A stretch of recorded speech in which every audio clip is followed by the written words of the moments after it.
Togo is bursting. For decades, the once stable nation has been trapped under the same presidency. 50 years of promises, yet no progress. Now, in streets swelling with defiance, a new chant rises. No more! Enough is enough! Millions of Togolese, women, youth, farmers, professionals, have taken to the streets demanding one thing. The president must go. He insists on running again, pushing for yet another term after half a century in power. But today Togo whispers and shouts something he refuses to hear. Not again. We've suffered too long. We demand change. This is not just another protest. It is a nation's breaking point, a cry for dignity, justice, and a future untethered to the past. Welcome to Togo Rising. Togo, a country of 6 million, sits on one of West Africa's most studied paradoxes. Rich in phosphate, with fertile land and coastal access, yet its people struggle. Roads are little better than dirt tracks. Schools are dilapidated.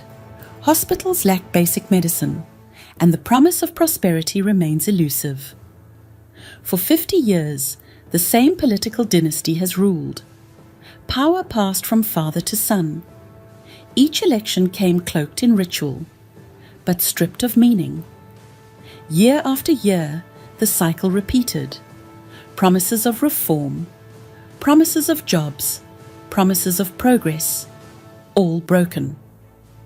Through it all, ordinary Togolese citizens carried on. They voted, they hoped, they waited.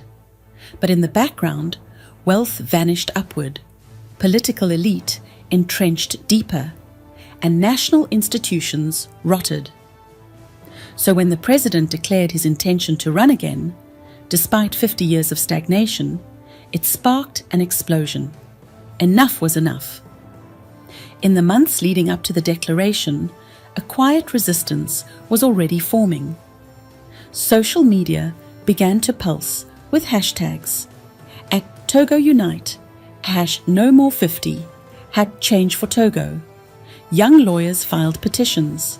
Civil society groups whispered plans. Suddenly, many everyday faces became courageous voices. It all ignited when a video went viral. A mother in Kapalime, tears in her voice, saying, "I voted for you. I voted for you. Where is the change?" That video lit a fuse. Across the country, others began to ask, what have we gained after half a century of rule? It was enough for the youth to take to the streets, enough for voters, fed up and fatigued, to say, no more. The protests began quietly, small, orderly demonstrations in Lomé. But each day they grew. Office workers joined after clocking out. Students didn't leave. Shopkeepers turned off their signs, silently marched. Rural communities staged sit-ins in front of prefectures. What started as moderate dissent became a national awakening. News spread quickly. Radio broadcasts in every district replayed chants. Phosphate sector workers stopped work for a day of solidarity. The message became clear. This was not a protest of chaos, but of conviction. A people tired of waiting, but power does not step aside without a fight. Too many had known the heartbreak of broken promises. No clean water, no jobs, no chances. Now they were fighting for a future. And despite fear and repression, the crowds kept coming back. Desperation had become determination. Change in Togo rippled outward. Togolese diaspora in Ghana, Benin, Nigeria, France held solidarity marches.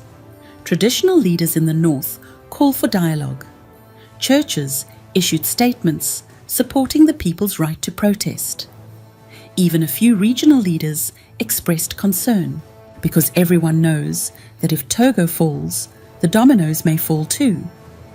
The precedent of 50 years in power and zero reform, a pattern seen before in the Sahel and West Africa, is dangerous.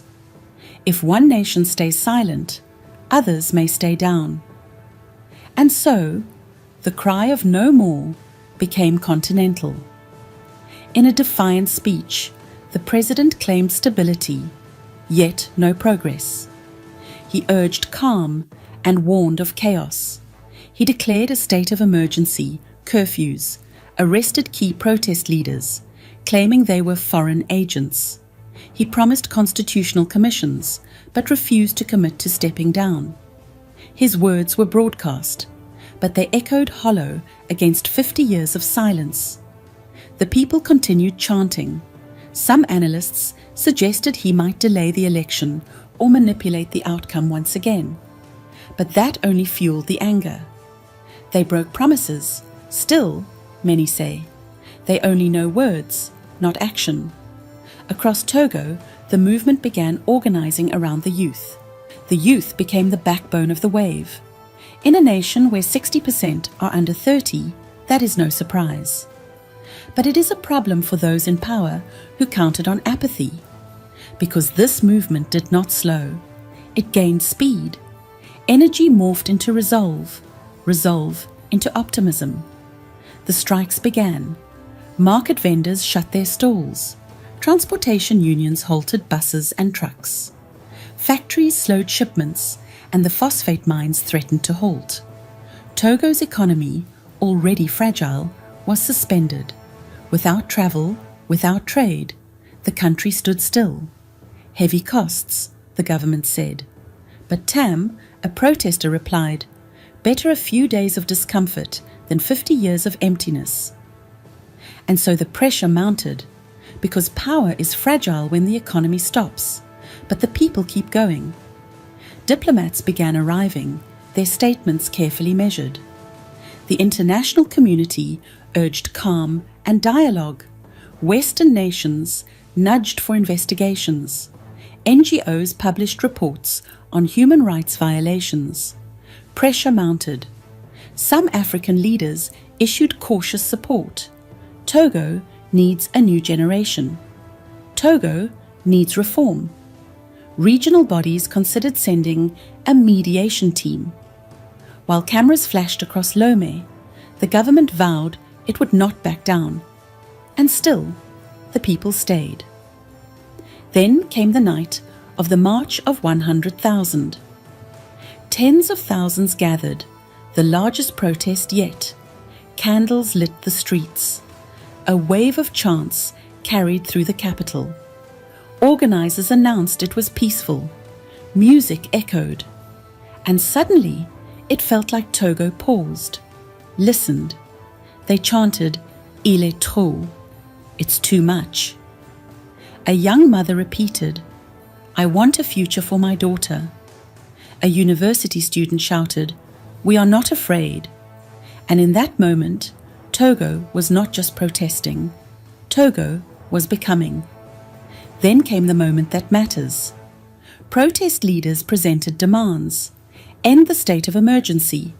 Schedule an election with independent international observers. Guarantee no candidate can serve more than 2 terms. Stop arrests of journalists and protesters.